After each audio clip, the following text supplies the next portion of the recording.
కాదంబరి జత్వాని. మనందరికీ తెలుసు ఈ కేసు గురించి.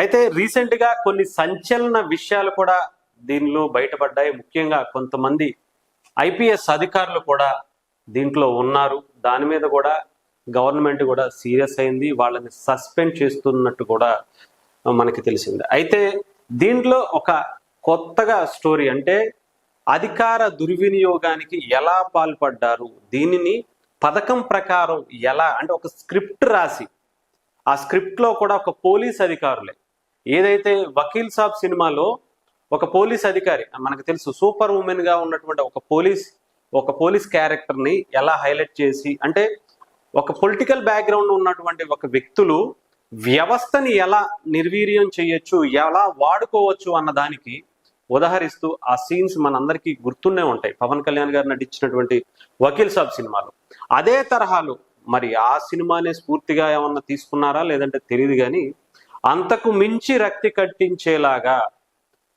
కథ, స్క్రీన్ ప్లే అంతా కూడా బలంగా రాసి, అధికారం మాదే, రేపు వచ్చేది కూడా మేమే అనే తరహాలో ఒక విర్రవీగేటటువంటి ఆలోచనతో జత్వానీ కేసులో వకీల్ సాబ్ కథను సేమ్ టు సేమ్ రీసీన్ చేశారట. ముఖ్యంగా చూసుకుంటే దీనికి సంబంధించి జెట్ స్పీడ్ లో సూపర్ పోలీస్ ఒక స్టోరీ అల్లారు. ఆ స్టోరీకి సంబంధించి చాలా క్లియర్ గా ఏమేం చేస్తే బాగుంటుంది అంటే, ఆమె కేసులో చాలా పెద్ద పెద్ద బడా ఇండస్ట్రియలిస్టులు లేదంటే ఇంకొకళ్ళు వైఎస్ఆర్సీపీకి సంబంధించినటువంటి పెద్ద పెద్ద నాయకులు అందరూ కూడా ఉన్నప్పుడు వాళ్ళని తప్పుదో పట్టించేందుకు ఈమెని అరెస్ట్ చేయాలి, ఆమె మీద కేసులు పెట్టాలి. దానికి కథ, స్క్రీన్ ప్లే అంతా కూడా పోలీసులే, ఒక ఐపీఎస్ అధికారులే, అది కూడా విశాల్ గున్ని గారు ఆయనే దీన్ని బలంగా నడిపారు అన్నట్టు కూడా తెలుస్తుంది. అది కూడా సీఎం క్యాంప్ ఆఫీస్ లోనేనంట. సీఎం క్యాంప్ ఆఫీస్ లోనే కూర్చుని, సీఎం సమక్షంలోనే కూర్చుని కథ అంతా రెడీ చేసినట్టుగా తెలుస్తుంది. తాడేపల్లి సీఎం ఆఫీస్ లోనే స్క్రిప్ట్ రక్తి కంటించిన పిఎస్ఆర్ రాణా గున్ని వీళ్ళిద్దరూ కూడా, అలాగే ఎఫ్ఐఆర్ నమోదైన గంటల్లోనే ముంబైకి ఫ్లైట్ లో ఎక్కి మరీ అక్కడికి వెళ్ళారట. తాజాగా ఉన్నతాధికారుల విచారణలో జనవరి 31న తాడేపల్లికి రావాలని ఫోన్ రావడంతో రాణాతో కలిసి వెళ్ళారట. సినీ నటి అరెస్ట్ చేయాలనుకున్నారు, ఏమీ ఆలోచించకుండా వెళ్ళినటువంటి గున్ని. కాదంబరి అక్రమ అరెస్టు, వేధింపులు జగన్ స్నేహితుడిని కాపాడేందుకే అని చెప్పి చాలా క్లియర్గా అయిన కొన్ని కీలకమైనటువంటి విషయాలను కూడా ఈ ఐపీఎస్ అధికారులు బయటకు పెట్టారట.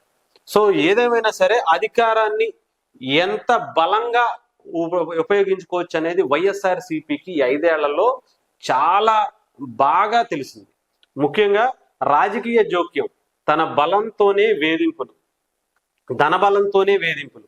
ఏపీ పోలీస్ వ్యవహారాల తీరుపై మానవ హక్కుల ఉల్లంఘనే డెఫినెట్ గా అవుతుంది. ఎందుకంటే అధికారాన్ని అడ్డం పెట్టుకుని ఎవరి మీదకైనా సరే కేసులు పెట్టేయచ్చు, ఎవరినైనా సరే ఇష్టం వచ్చినట్టు చేసేయచ్చు. మనందరికీ తెలుసు ఆంధ్రప్రదేశ్ లో ఈ 5 ఏళ్లలో గడిచినటువంటి ఎలక్షన్స్, అంటే 2019 నుంచి 24 వరకు ఉన్నటువంటి వైఎస్ఆర్సీపీ ప్రభుత్వ హయాంలో ఎన్ని హత్యలు, ఎన్ని మానభంగాలు, ఎన్ని రేపులు, మనకు ఒకటి కాదు, వైఎస్ఆర్సీపీకి సంబంధించినటువంటి నాయకులే కొంతమంది దళితులని చంపి డోర్ డెలివరీ చేసినటువంటి పరిస్థితులు కూడా చూసాం.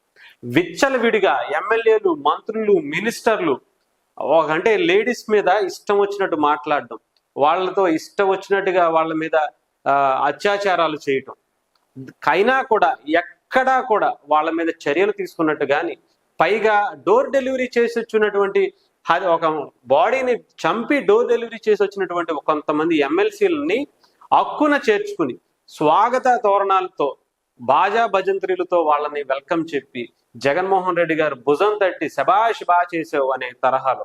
అంతేకాకుండా మనకు రీసెంట్ గా కొంతమంది వైఎస్ఆర్సీపీ నాయకులు కూడా చెప్పారు, వాళ్ళు ఒక మర్డర్ చేశారు అంటే ఒకటే కదన్నా, ఏమవుద్దులే, ఇంకోటి చేసినప్పుడు చూద్దాంలే అనుకునేటువంటి సీఎంఏ వైఎస్ఆర్సీపీ అధ్యక్షుడు జగన్మోహన్ రెడ్డి గారే అలాంటి వ్యాఖ్యలు చేశారంటే ఎంత ధైర్యంగా మిగతా నాయకులు ఉంటారనేది ఆలోచించుకోవచ్చు. సో ఏదేమైనా సరే వైఎస్ఆర్సీపీలో మానవ హక్కుల ఉల్లంఘన అనేది విచ్చలవిడిగా జరిగింది. ఒక అంటే తన అక్కని తను వేధిస్తున్నారు, ఇబ్బంది పెడుతున్నారు అని చెప్పి ప్రశ్నించినందుకు ఆ అబ్బాయి మీద పెట్రోలు కిరసనాలు పోసి తగలబెట్టేసిన పరిస్థితులు చూసాం. ఇలాంటివి ఒకటి కాదు, రెండు కాదు.